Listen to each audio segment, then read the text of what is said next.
You wake at night and hear a sharp, metallic click from the next room.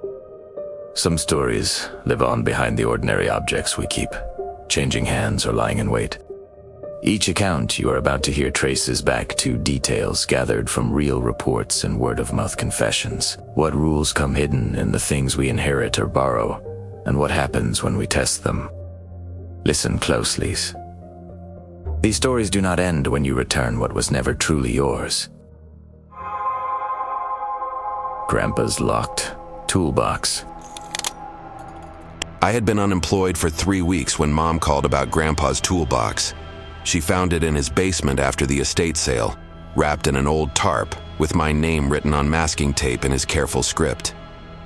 "He always said you had good hands like him," she told me, setting the heavy metal box on my kitchen table. The lock was solid brass, tarnished green around the edges, and I had no key. The toolbox felt older than it looked. Red paint had worn down to the primer in spots where Grandpa's palms had gripped the handle. I shook it gently and heard the familiar rattle of wrenches and screwdrivers inside. But something else too, a softer sound, like fabric or paper shifting. When I tried the lock, it held firm. Mom mentioned that Grandpa had been particular about his tools in his final years, keeping them locked away even from family. That night, I woke to a single metallic click from the kitchen. The sound was precise, purposeful, the kind of noise a lock makes when a key finds its home. I lay still for several minutes listening to my heartbeat and the hum of the refrigerator. When I finally got up to check, the toolbox sat exactly where I had left it. But now a thin line of shadow showed between the lid and body. It had opened just enough to slip a fingernail into the gap. Inside, the tools were arranged with military precision. Every socket, wrench, and screwdriver had its place in custom-cut foam. The metal surfaces gleamed as if they had been oiled yesterday, despite Grandpa being dead for 2 months. I lifted out a set of combination wrenches, noting how perfectly they balanced in my palm. At the bottom of the box, beneath the lowest tool tray, I glimpsed the corner of what looked like a leather journal. My kitchen faucet had been dripping for months, so I decided to test the tools on a simple repair. The wrenches fit the faucet connections perfectly, and within minutes I had the old washer replaced. The dripping stopped immediately. As I cleaned up, I noticed something strange. The bathroom faucet, which had been working fine, now ran a steady stream of rust-colored water that would not shut off completely. The next morning, I used Grandpa's screwdrivers to tighten the loose handle on my bedroom door. The repair took 5 minutes and felt satisfying in a way that reminded me why I had become a mechanic.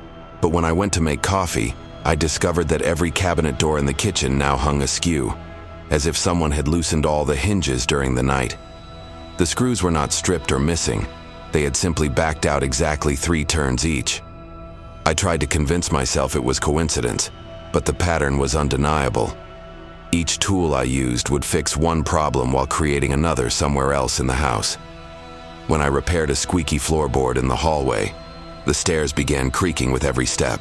When I tightened a loose electrical outlet, the overhead light fixture started swaying slightly, as if the mounting box had worked loose in the ceiling. The leather journal at the bottom of the toolbox contained pages of Grandpa's handwriting, but not repair notes as I had expected. Instead, I found lists of addresses, dates, and short phrases like Henderson kitchen sink, living room pipe burst, and Morrison garage door, bedroom window stuck. The entries went back 15 years, each one documenting a repair followed by what appeared to be an unrelated problem. My address was on the final page, with yesterday's date written in fresh ink. I decided the toolbox had to go. Whatever game this was, I was not playing anymore. I carried it to my workbench in the garage and selected a heavy ball-peen hammer from my own tools. The first swing dented the lid but did not break the lock. The second swing produced a ringing sound that seemed to echo longer than it should. As I raised the hammer for a third strike, my phone rang. The caller ID showed my own number. I stared at the screen, watching my name and contact information display as if I were calling myself. Against my better judgment, I answered. The line was silent for several seconds. Then I heard my own voice say, "The tools choose when they are finished." The call ended before I could respond, leaving me holding the phone in a garage that suddenly felt too small and too quiet. My voicemail notification chimed immediately. According to the timestamp, the message had been left tomorrow at 4:37 in the afternoon. When I played it back, I heard my own voice again, but the words were different. I fixed the Henderson's water heater today. Used the pipe wrench and the adjustable pliers. Mrs. Henderson paid me in cash and said I reminded her of my grandfather. The work felt good. I think I understand now why he kept the tools locked away. Not to keep people out, but to keep the exchange contained to one person at a time. I looked at the toolbox, noting how the dent from my hammer had already smoothed itself out. The brass lock gleamed in the fluorescent light, and I could swear the metal was warm to the touch. My phone showed 17 missed calls from numbers I did not recognize, all from tomorrow's date. The voicemail app displayed 43 new messages, each one time-stamped hours or days into the future. That afternoon, I drove to the Henderson house across town. Mrs. Henderson answered the door before I could knock, as if she had been waiting. "You must be Walter's grandson," she said, leading me to the basement where their water heater sat cold and silent. "He said you would come by today to fix it." I had never spoken to Mrs. Henderson before, and Grandpa had been dead for months, but I found myself opening the toolbox and selecting the exact tools I had heard my future self mention in the voicemail. The repair went smoothly, almost automatically. My hands seemed to know which connections to check and which parts needed adjustment. Mrs. Henderson paid me in cash, exactly as the voicemail had predicted, and commented on how much I reminded her of Grandpa. As I packed the tools back into their foam cutouts, I noticed the leather journal had gained a new entry, written in my own handwriting. Henderson water heater. Chimney damper now stuck closed. I drove home through streets that felt familiar, yet somehow wrong, as if I were following a route I had traveled many times in dreams. The toolbox sat silent in the passenger seat, but I could feel its weight like a presence watching me. My phone remained mercifully quiet, though the voicemail count had climbed to 61 messages. I made a decision not to listen to any more of them, knowing they would only show me more appointments with people who expected me to arrive exactly when my future self had promised. The next morning brought 3 more calls from numbers I did not recognize. When I checked the voicemail app, it showed messages from dates stretching 2 weeks into the future. Each one described a repair job in my own voice, using Grandpa's tools to fix problems I had not yet encountered.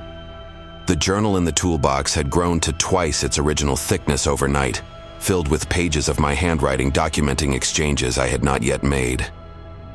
I tried leaving the toolbox in the garage, but the repair requests kept coming. People called my number asking when I would arrive to fix their furnaces, their leaking roofs, their broken appliances. They all claimed I had promised to come by, though I had never spoken to any of them. When I explained there had been a mistake, they would pause and then say, "But you sound exactly like the man who called yesterday." The confusion in their voices made it clear they genuinely believed I had contacted them first. 6 months later, I have established what might charitably be called a routine. The toolbox opens each morning to reveal the tools I will need for that day's jobs. The journal shows me the addresses and the nature of each repair. My phone tells me, through messages from my own voice, exactly what time each customer expects me to arrive. I have learned not to fight the sequence of events. The one time I tried to skip an appointment, I found myself standing in the customer's driveway with no memory of driving there. The work pays well enough to keep me housed and fed, though I can never remember negotiating prices or sending invoices. Customers always have the exact payment ready, usually in cash, as if the financial arrangements exist in the same temporal loop as everything else. I have become skilled at repairs I never learned, using techniques that feel familiar despite being completely foreign to my training. The tools seem to guide my hands, showing me solutions to problems I cannot diagnose through conventional knowledge. Last week, I received a call from a young woman whose grandfather had left her a locked toolbox. She had found my number written on a piece of tape inside the lid, though she was certain the box had been empty when she first opened it. Her voice carried the same mixture of curiosity and unease I remembered feeling that first night when the brass lock clicked open by itself. I heard myself tell her I would stop by to take a look, though I had no conscious memory of making that decision. As I write this, my phone shows 37 unheard voicemails from dates in the coming month. The toolbox sits beside me, closed but not locked, waiting for tomorrow morning when it will reveal whatever tools the day requires. Sometimes I wonder if Grandpa experienced this same sequence of surrender and acceptance, or if each person who inherits the tools must discover their own path through the exchange. The journal offers no guidance on this point. It only records what has been traded, never what might have been chosen differently. Tonight, for the first time since this began, I tried calling my own number deliberately. The phone rang 6 times before my future self answered with a voice that sounded tired, but not surprised. The Henderson girl's furnace needs a new heat exchanger, he told me. Use the pipe wrenches and the propane torch. She'll pay you $200 cash and offer you coffee that tastes like cinnamon. Then the line went dead, leaving me to wonder how many versions of this conversation exist in the spaces between now and tomorrow. I checked my voicemail app one final time before sleeping. The message count had reset to 0, but the date stamp showed it was now next Tuesday at 11:30 in the morning. According to the timestamp, I had left myself a message that would not exist for another 6 days, describing a repair I would make for a person I had not yet met, using tools that would guide my hands toward work I could not yet imagine needing to perform. In the echo left by an impossible voicemail, time skips forward, but the work remains unfinished. Now we turn to a center where precision in a nightly task means everything, and even a simple pushbin carries consequences no one can quite trace. The community bulletin ritual. I volunteered at the Riverside Community Center because my therapist said I needed to connect with people again. After 18 months of working from home, I had become what she called functionally isolated. The center needed someone to help with their bulletin board, a simple job posting neighborhood announcements and event flyers. Perfect for someone who preferred tasks over conversation.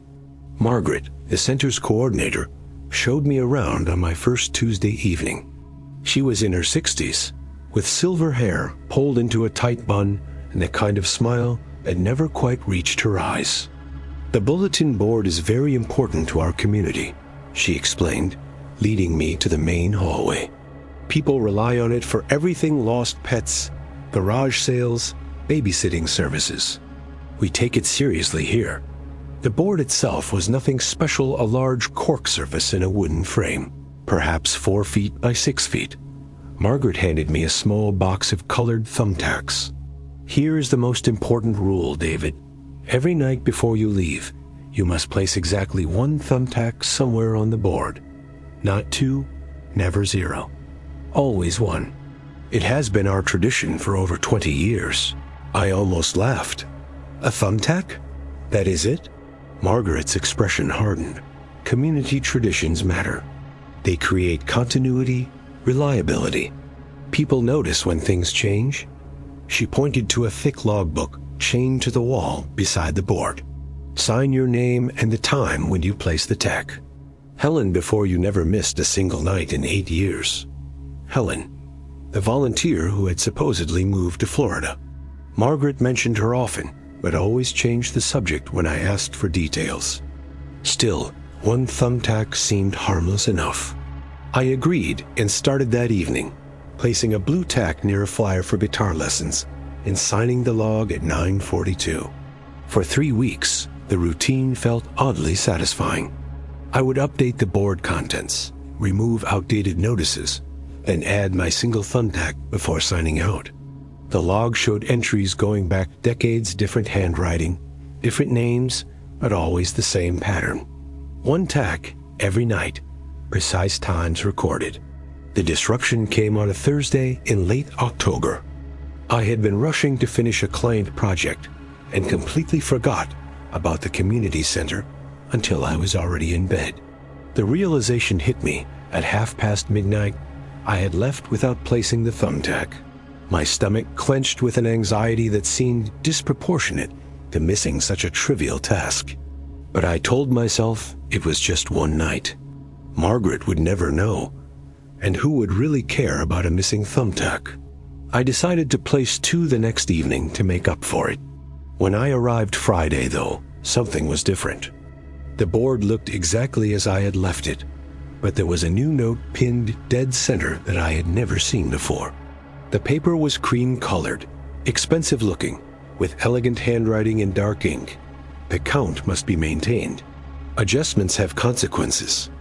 I pulled it down immediately, looking around the empty hallway. Margaret had left hours earlier, and I was supposed to be alone in the building. I placed my regular thumbtack and tried to forget about the note, but over the weekend, I could not stop thinking about it. Who had access to the building? How had they known about my mistake? Monday evening brought another note, this time on pale yellow paper.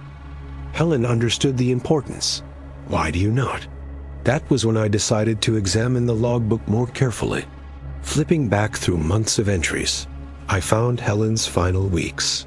Her handwriting had become increasingly shaky, and some of her final entries included strange annotations. 2 placed by mistake. Removed 1.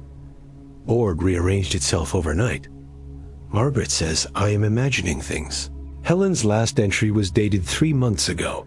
Something is wrong with this place. The notes know things they should not. I'm going to stop. The sentence ended mid-thought, as if she had been interrupted.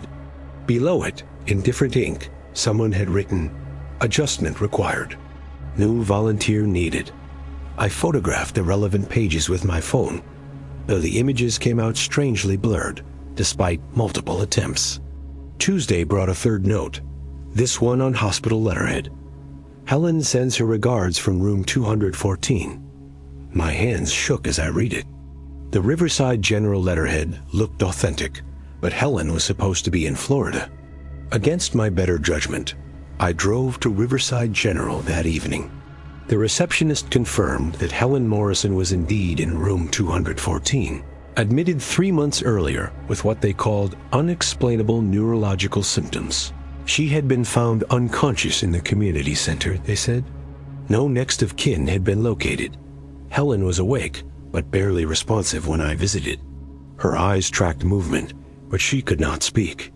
The nurse mentioned that she had been found clutching something, a handful of thumbtacks that had been pressed so deeply into her palm that they required surgical removal. Strange thing is, the nurse added, we never found where those tacks came from. I returned to the community center with my mind racing. The bulletin board looked innocuous under the fluorescent lights, but now I noticed details I had missed before. Some of the thumbtacks looked old, their colors faded. Others seemed newer. I began counting them, starting from the upper left corner. 237 thumbtacks total. I counted again to be sure. If one had been added every night for 20 years, there should be over 7,000. Either the ritual was newer than Margaret claimed, or someone was regularly removing tacks. But who, and why maintain the pretense of the nightly edition? Thursday brought the most disturbing note yet, written on what looked like aged parchment. The board remembers everything, every notice, every loss, every secret shared. Helen tried to break the pattern. She learned why we maintain the count. Below the text was a crude drawing of thumbtacks arranged in a circle. I made a decision that felt both terrifying and necessary. I would skip the thumbtack again, deliberately this time, and see what happened. If someone was playing an elaborate prank, they would escalate or give up. If something genuinely supernatural was occurring, I needed to know that too. Friday night, I completed my regular duties, but left without placing the thumbtack. I also set up my phone to record the bulletin board overnight, hiding it behind a potted plant with a clear view of the wall. Whatever was happening, I would have evidence. The recording was mostly darkness and silence until approximately 3 o'clock in the morning. Then the image became distorted, filled with static that seemed to pulse in rhythm. When the video cleared, a figure in dark clothing stood before the bulletin board. Their back was to the camera, and they appeared to be writing something. The figure turned slightly, and I glimpsed a profile that looked unnervingly like Helen, though she was supposed to be hospitalized and unable to walk.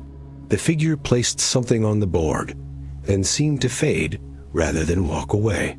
The video quality returned to normal, showing an empty hallway. Saturday morning, I found not one but 3 notes on the board.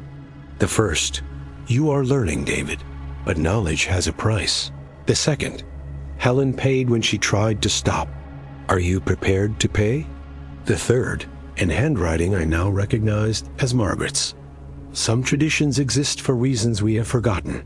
The Count protects us all." I confronted Margaret Monday morning.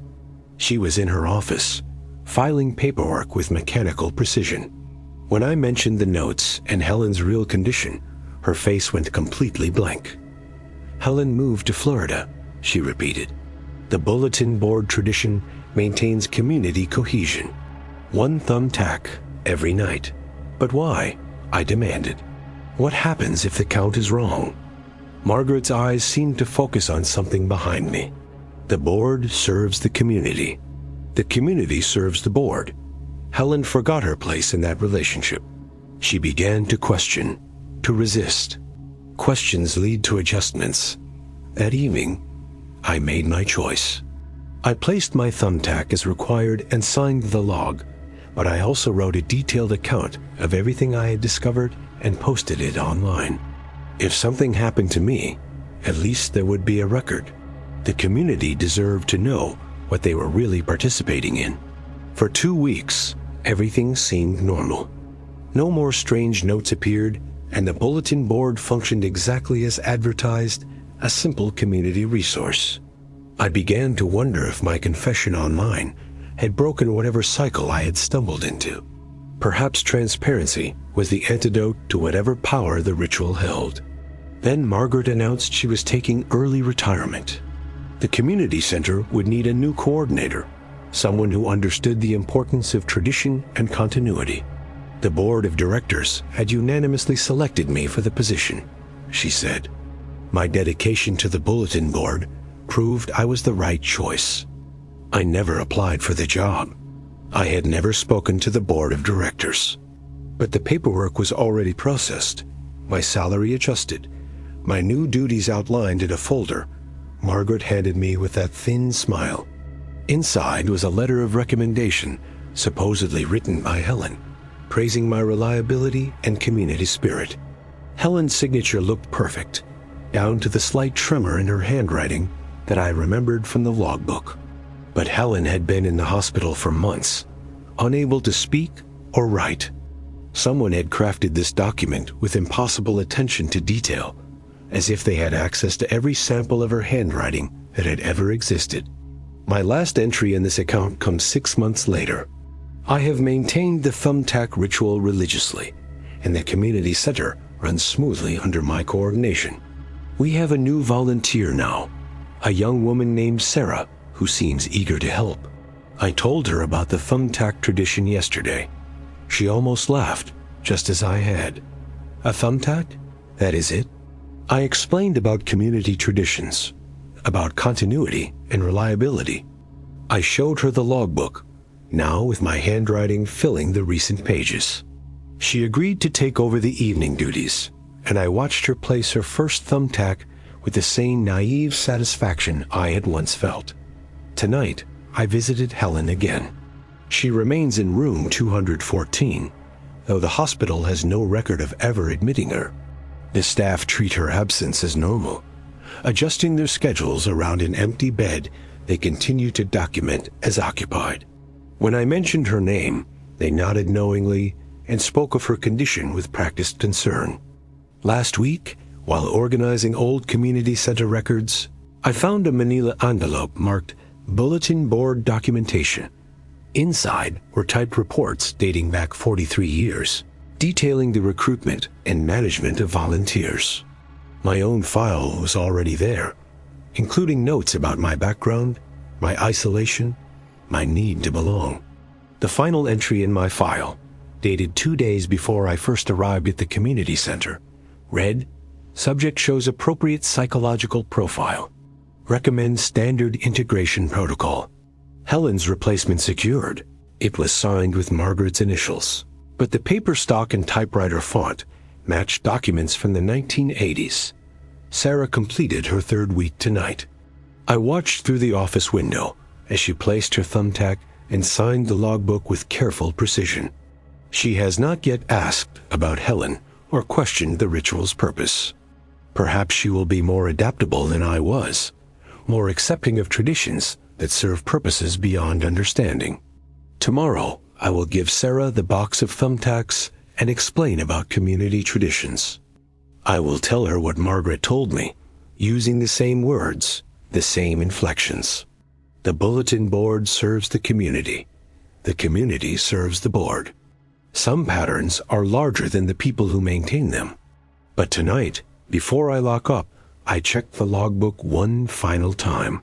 Tomorrow's date is already filled in Sarah's name, written in handwriting that perfectly matches hers, recording a thumbtack placement scheduled for 9:30 in the evening. The entry appears to have been made with the same pen she used tonight, though the ink has somehow aged to the golden brown color of decades-old writing. The logbooks have been altered, evidence now dating before the event itself. Next, an ordinary apartment key ushers in blank spaces in memory and recordings that refuse to stay gone, weaving belongings into the shape of new secrets. Borrowed apartment key. The apartment key felt heavier than it should have when Maya first closed her fingers around it. Her friend Jenna had pressed it into her palm 3 days earlier, along with a hurried explanation about the sublet and how grateful she was that Maya could take it over. The building sat on a quiet street in the medical district, perfect for Maya's 12-hour shifts at the hospital. What Jenna had not mentioned was the spare key on the counter, sitting beside a note that simply read, "Found this in the junk drawer. Not sure what it goes to." Maya picked up the spare key on her second morning there, turning it over in her palm. It looked identical to her front door key, down to the brass finish and the apartment number etched on the side. She tried it in the door out of curiosity. The lock turned smoothly, almost eagerly.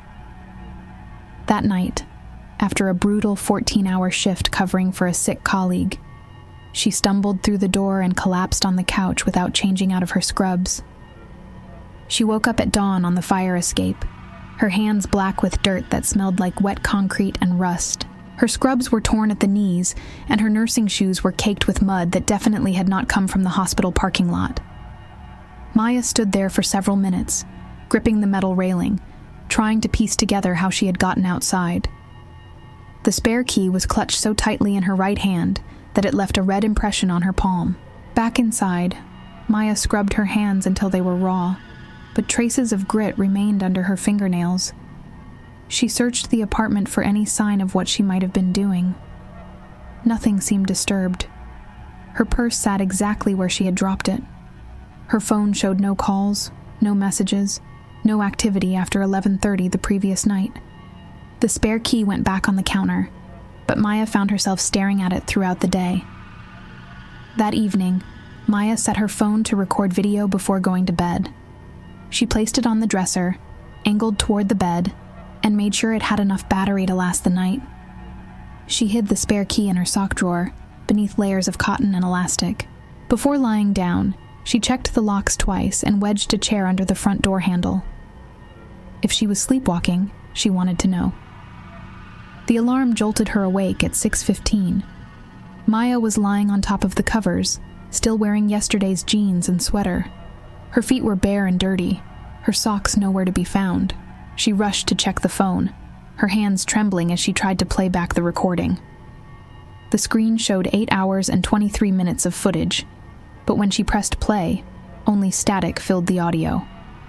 Through the visual noise, she could make out her own shape on the bed, motionless for hours. Maya fast-forwarded through the static, looking for the moment she got up. At 3:17 in the morning, her form simply vanished from the frame. The bed appeared empty, but the static grew thicker, more aggressive. Then she heard it. Her own voice, muffled and distant, calling from somewhere outside the apartment. The words were impossible to make out, but the tone was urgent, almost pleading. The recording showed her empty bed until 5:48, when her shape suddenly reappeared, lying in the exact same position. Maya watched herself materialize on screen, her chest rising and falling as if she had been sleeping peacefully the entire time. But the timestamp showed a gap of 2.5 hours, and her voice continued to echo faintly in the static, even after her body returned to the bed. Maya checked the sock drawer with growing dread. The spare key was gone. She searched every inch of the apartment, pulling out furniture, checking inside appliances, even looking in the refrigerator freezer. The key had vanished completely, as if it had never existed. But on the counter where she had first found it, a new note lay folded beside her purse. "Thank you for letting me borrow your hands." She called Jenna immediately, but the number went straight to a disconnected message. Maya spent the morning trying to track down her friend through mutual contacts, but no one had heard from Jenna in weeks. The landlord claimed he had never rented to anyone by that name. According to his records, the apartment had been vacant for 6 months before Maya moved in. That afternoon, Maya packed her belongings and found a motel across town. She left no forwarding address and took a leave of absence from the hospital. The recording stayed on her phone, but she never watched it again. Sometimes, late at night in her new place, she would check her hands for traces of dirt that should not be there. They were always clean, but the faint smell of wet concrete and rust seemed to linger just beyond her ability to wash it away. 3 weeks later, Maya finally worked up the courage to delete the recording. She selected the file, confirmed the deletion, and watched the progress bar complete. But when she checked her photo gallery again, the video had returned, moved to the beginning of her camera roll. The timestamp showed it had been recorded that very night, 8 hours and 23 minutes of new static waiting for her to press play. Sometimes the things we take on refuse to let go, echoing their own rules until we shape our lives around the costs. If you want more chilling accounts of everyday routines becoming dangerous, do not miss our next collection. Alone After Hours, Nightmare Routines. Subscribe, and you will be the first to know when the next account arrives to your feed. Let us know in the comments. What is the one ordinary item you would never want to inherit? Until then, check your doors twice.